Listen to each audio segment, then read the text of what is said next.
परम सत्ता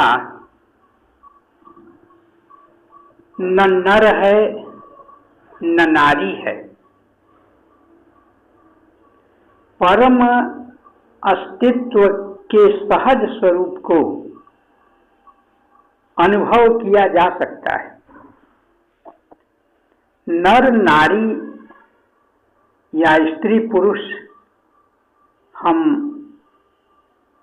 सगुण रूप में देखते हैं, और जब देखते हैं तो लगता है कि ये दो अलग अलग हैं, लेकिन दोनों एक ही हैं।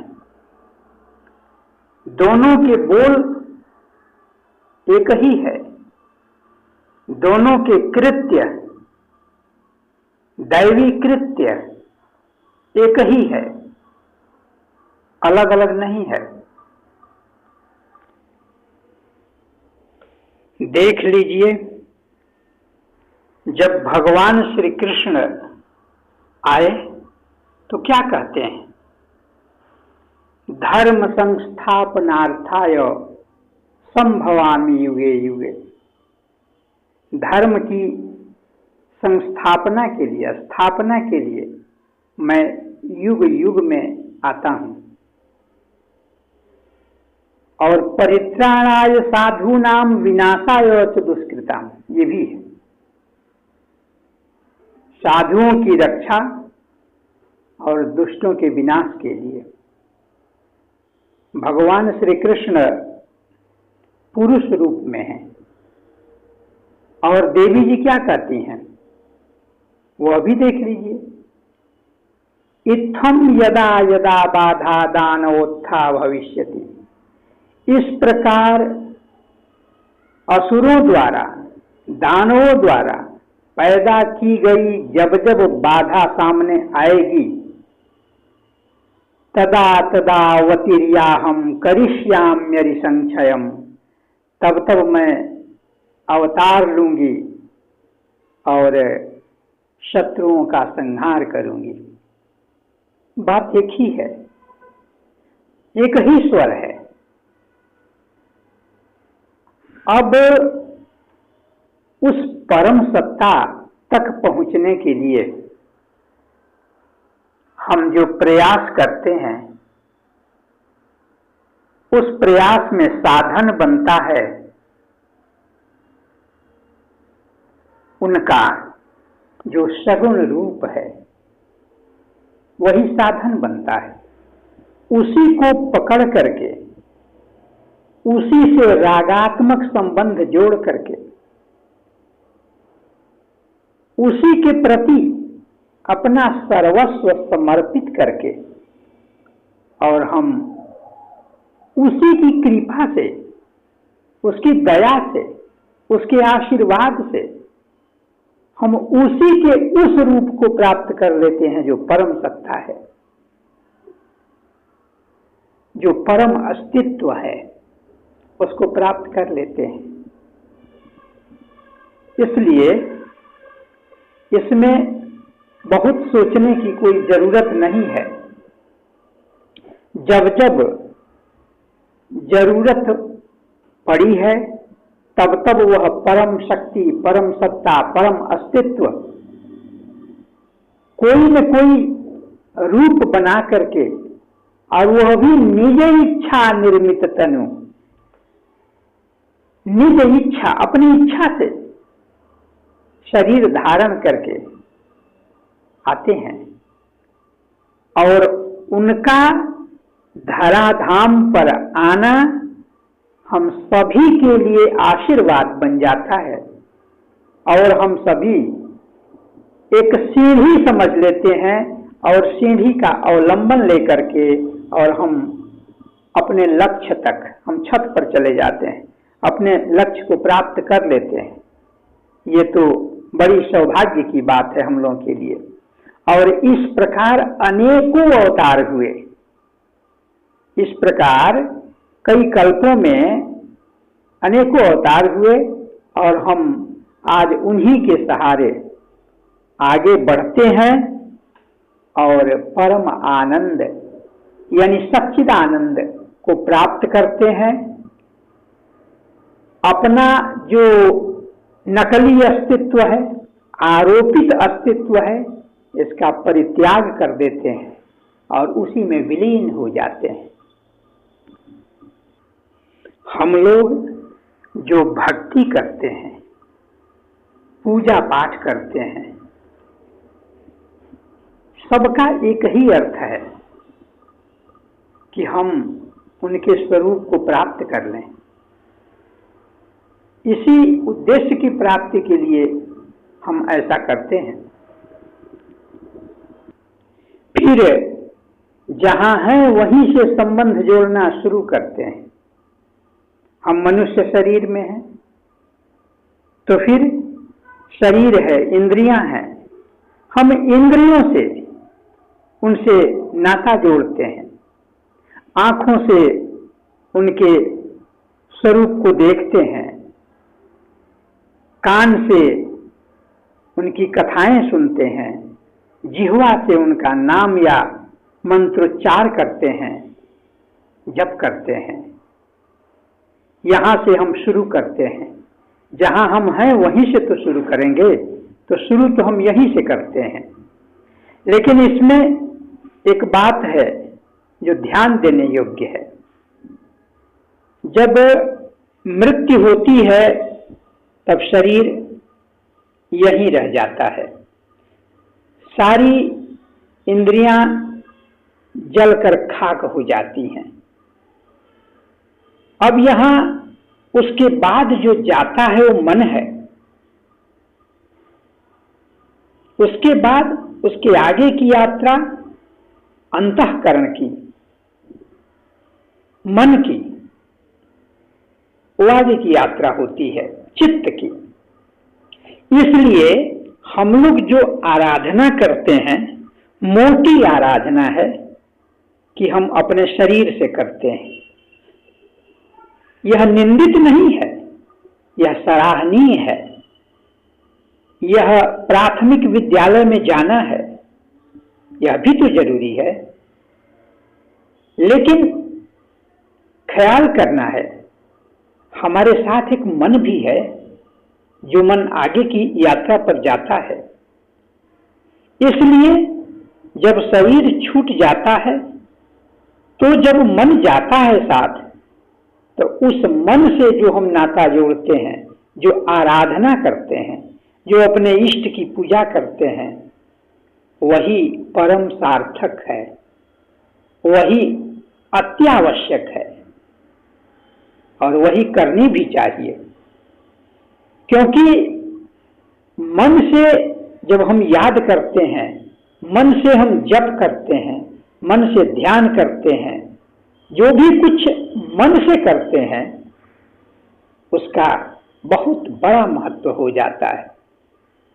कहा भी जाता है, मन ही मनुष्य के जन्म, मनैव मनुष्याणाम कारणम बंध मोक्षयो। बंधन और मोक्ष का कारण है मन ही है।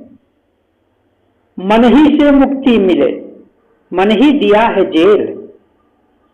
मुक्ति में सहारा मन बनता है, और ये जेल जो है जिसमें हम फंसे हुए हैं 84 लाख में, यह भी मन ही के कारण है। मन तो एक ही है। अब कहाँ इसको आप लगा रहे हैं, कहाँ हम लगा रहे हैं, इस पर निर्भर है। तो अगर इंद्रिय सुख भोगने में इसे हम लगा रहे हैं, इसका मतलब कि बस हमारी यात्रा यहीं तक रह गई, अध्यात्म में हम आगे नहीं बढ़े अभी।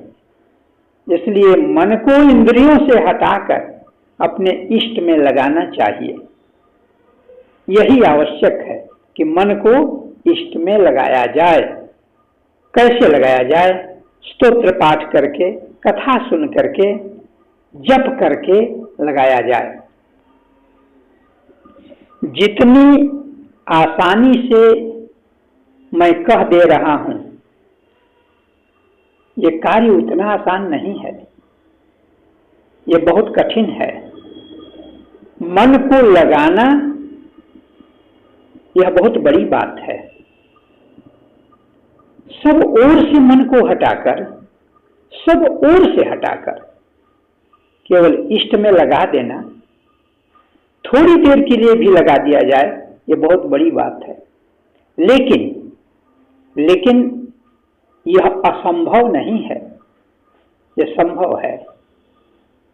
और सहारा बनता है यही मंत्र जप, कथा श्रवण करना, स्तोत्र पाठ करना, ये सब सहारा बनता है।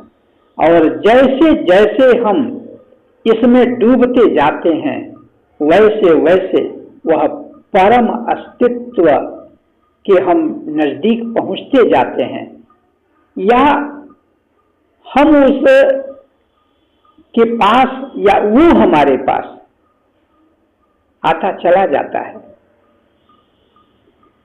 इसलिए जितना ही डूबेंगे उतना ही आत्मा के लिए भला होगा, और बार बार लगाना पड़ेगा, बार बार। इसी के लिए माला की व्यवस्था की गई।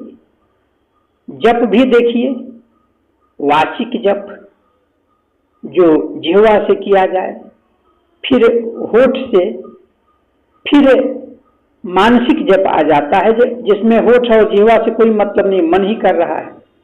मन उबेगा, मन व्याकुल हो उठेगा, नहीं नहीं, इनकार कर देगा। लेकिन सत्य तो सत्य है। इनकार कर देने से अगर आप चूक गए, उसकी सुन लिए, मन की सुन लिए, तो फिर अधोगति।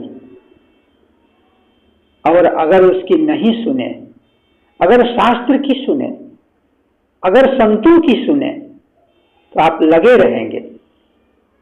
और लगे रहिए, लगे रहिए। चढ़े तो चाखे प्रेम रस, अगर चढ़ गए ऊपर तो चाखे प्रेम रस, और प्रेम रस मिलेगा। और अगर इंद्रियों की सुनते रहे तो फिर गिरे तो चकनाचूर, तब 84 तो है ही है। इसलिए हम लोग जो भी यहां करते हैं,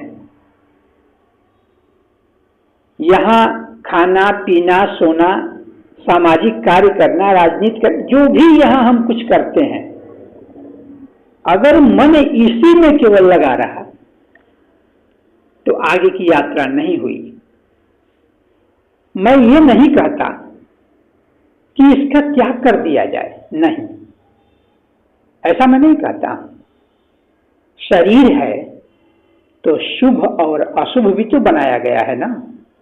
शुभ करिए, मंगलमय कोई कार्य हो उसको करिए, जिससे दूसरे का दिल न दुखे, जिससे दूसरे को सुख मिले, वह कार्य करिए। अच्छा कार्य करिए, अच्छा बुरा तो विभाजित है ना दो, अच्छा कार्य करिए। शरीर से जितना बन पड़े उतना अच्छा कार्य करिए, ये तो अच्छी बात है। लेकिन यह मत समझिए कि बस इतना ही भर है। मन को भी देखिए, मन भी आपके साथ है, इसलिए मन तो उसमें लगाना ही पड़ेगा।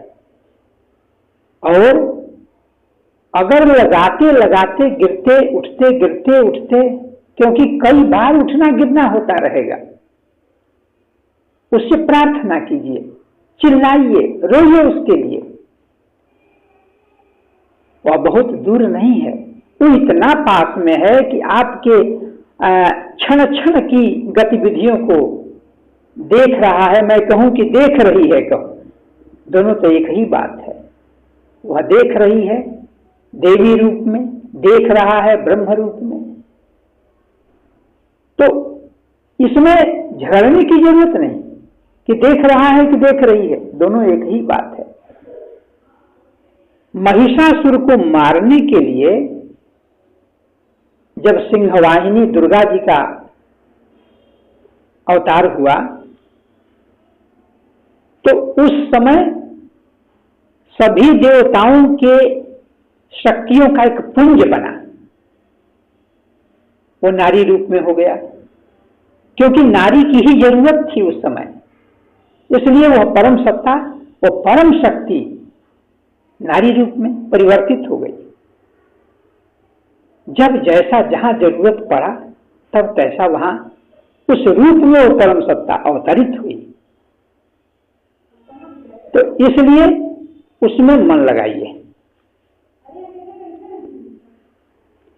बहुत लोग आप देखते होंगे संसार में, समाज में ऐसे व्यवहार करते हैं जैसे उनको यहीं रहना है, यहां से कभी जाना ही नहीं है। व्यवहार इसी तरह से करते हैं। लेकिन बात सुनाएंगे ब्रह्म ज्ञान की, वैराग्य की, तो फिर आप दंग रह जाएंगे। लेकिन याद रखिए उसमें असलियत नहीं है।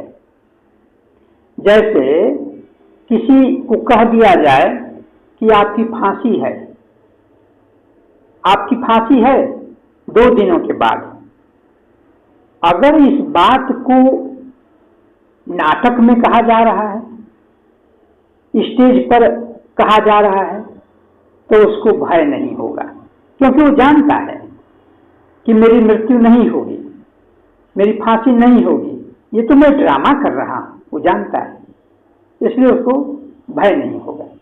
लेकिन सचमुच अगर उसको कोर्ट से आदेश हो जाए, दिन निश्चित कर दिया जाए कि इस दिन को फांसी है, तो देखिए तो उसकी नजर में पूरा समाज कैसे दिखाई देगा, दुनिया कैसे दिखाई देगी, बहुत अंतर आ जाएगा। उसी तरह से सचमुच जिसके अंतःकरण में ये बात बैठ गई है कि कुछ वर्षों के लिए, कुछ दिनों के लिए यहां हमें रहना है, यहां रहना नहीं है, अगर ठीक से बैठ गई तो उसके व्यवहार बदल जाएंगे। तो अगर व्यवहार बदल गए तो काम हो गया आपका, क्योंकि आपका झुकाव, आपकी दिशा बदल गई। और बदली हुई दिशा में जो अध्यात्म के, जो धर्म के कृत्य होंगे वो सराहनीय होंगे, वो आपके पक्ष में होंगे। नहीं तो ऊपर का मन कहेगा हाँ हाँ ठीक है,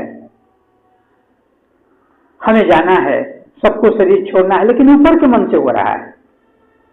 अंतः में ये बात अभी ठीक से बैठ नहीं रही है, अभी नहीं लग रहा है उसको, आंखों से देख रहा है कि उसकी आंखों से दिखाई दे रहा है सब लोग चले जा रहे हैं, मरघट पर भी जा रहा है, थोड़ी देर के लिए फिर वहां भी जा करके उस सच्चाई को झुठलाना चाहता है।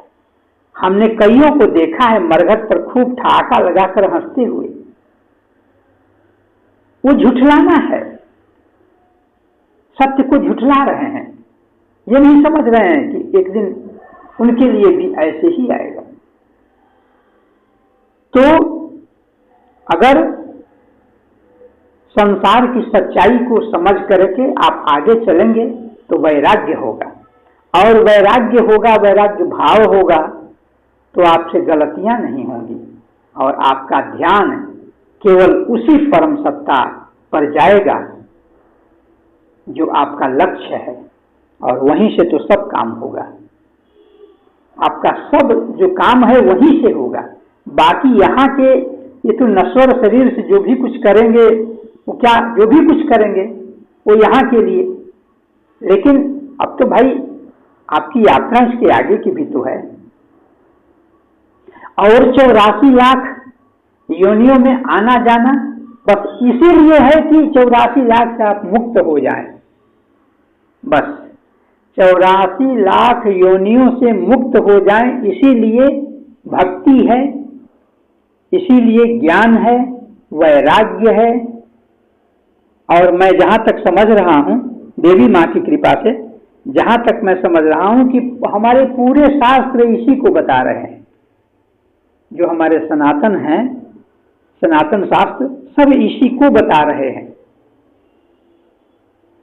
इसलिए वे धन्य हैं जो क्षण क्षण अपने इष्ट को याद करते हैं।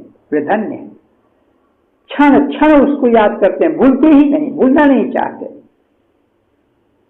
वे धन्य हैं।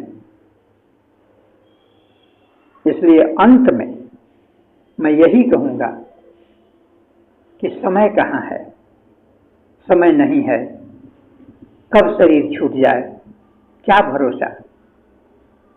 इसलिए ऐसा जानकर हम लोगों को अपना ध्यान अपने परमार्थ की ओर, परम साधन की ओर, परम पिता की ओर, परम अस्तित्व की ओर लगाना चाहिए।